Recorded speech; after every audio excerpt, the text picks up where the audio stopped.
Hi, welcome to the Online Jewelry Academy. I'm Professor John Ahr and I'm your instructor. The Online Jewelry Academy has been invited by Durston Tools to try out and review some of their products. In this video, we're going to be looking at the latest model of the complete jump ring forming set from Durston Tools, also called the Durston Ringer. The function of jump rings is to make a connection or a jump between one element to another. There are many ways to make jump rings. Some involve electric drills, dowels, pieces of piping, and all kinds of things, even knitting needles. So why do you need a tool like this? This tool provides you with the ability to easily mass produce large numbers of consistently sized jump rings in a short time. Remember, time is money. So if you're at a point in your jewelry making where you need to improve your consistency or streamline your production or just want an easier way to make jump rings, keep watching.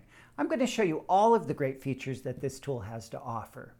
Remember, if you purchase any Durston tool using this link, durston.com/OJA, you'll help to support the production of future OJA videos. And for those of you who've already purchased a Durston Ringer and want to better understand how to use it, I'm going to show you now. So let's see what's in the box. Durston Tools is one of the largest manufacturers in the world of tools and supplies to the jewelry industry. They sell to over 50 countries in the world. They're based in the United Kingdom and they're a family-owned business that's been around since 1961. They've grown consistently year after year with their products and services. First, we have a complete set of well-illustrated instructions. The set includes a base that holds 20 mandrels ranging in size from 2.5 millimeters to 12 millimeters. Each mandrel can produce coils up to 100 millimeters in length, allowing you to make lots of jump rings from each coil. The mandrels are mounted into the coil winder. There are 3 Allen wrenches, a cutting blade, a coil holder, lubricant, and a cutting guide designed to fit a Fordham H30 handpiece. All of this fits neatly together in a compact base that's easy to store. There are 2 ways of setting this up for use. The coil holder and the coil winder are both made so that they can either be mounted on a work surface or held in a vise. If you're going to mount the coil winder in a vise, you need to start by removing it from the storage base. To do this, you simply tip the base over and use the largest Allen wrench to remove the screw from the bottom. The Durston Ringer is designed to work with non-ferrous metals like silver, copper, brass, and gold. The best results are achieved with American wire gauges between 15 and 20 gauge that are well annealed and dead soft. Remember, you're working with wire, so put on your safety glasses. First, anchor the coil winder in a vise. Then, select a mandrel that will provide you with the interior diameter that you desire. Most of the mandrels have a hole through them that will anchor your wire during the coiling process. If you select a smaller mandrel, it might not be big enough to have a hole. But don't worry, I've got a simple solution that'll keep you working. Give the end of your wire a 90-degree bend. If you're using a small mandrel, just put the bent end directly into the chuck of the coil winder. If your mandrel has a hole, slip the bent end through the hole of the mandrel. Keep a little tension on the wire as you turn the crank to coil it around the mandrel. Guide the wire into a tightly compressed coil. You can wind your wire to the end of the mandrel, but don't wind to the very end of your wire. This is because tension in the coil needs to be released carefully to avoid injury to your fingers. Use diagonal cutters to remove the coil from the mandrel and trim the end. Now you're ready to prep the tools for the cutting process. Place the blade, printed side down, onto the arbor. Line up the cutout on the blade with the key on the arbor.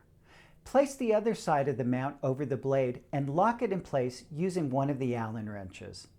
There's an arrow on the blade that indicates the direction of your flex shaft. So, if you have a flex shaft with a forward and reverse setting, be sure to select the forward direction. Before you mount the blade in your flex shaft, be sure that the power is off and slide the flex shaft holder onto the flexible shaft. Then, using your chuck key, secure the cutting blade into the flex shaft handpiece. Slide the flex shaft holder up onto the handpiece with the blade holder going in last. Next, use the coil holder lid as a guide to help position the flex shaft holder on the handpiece. Make sure that the coil holder lid is pressed against the edge of the handpiece holder and that the blade is centered in the slit. Now, tighten the grub screws to hold the handpiece in place using the 3mm Allen wrench. Place your coil of wire in the coil holder. There are 2 channels on either side of the coil holder. Use the deepest channel in which the coil is just slightly higher than the top edge. Apply the Durston lubricant along the top of the coil. Push the coil to the stop. Press the lid onto the coil and hand tighten the screws evenly so that the lid just starts to arch. Place the coil holder in a vise with the coil closest to you. Restore power to your flex shaft motor and make sure it's set to forward. Position the cutting guide on top of the coil holder. Keep your fingers out of the way. Depress the power pedal and bring the blade up to medium speed. Then gently glide the blade across the lid of the coil holder.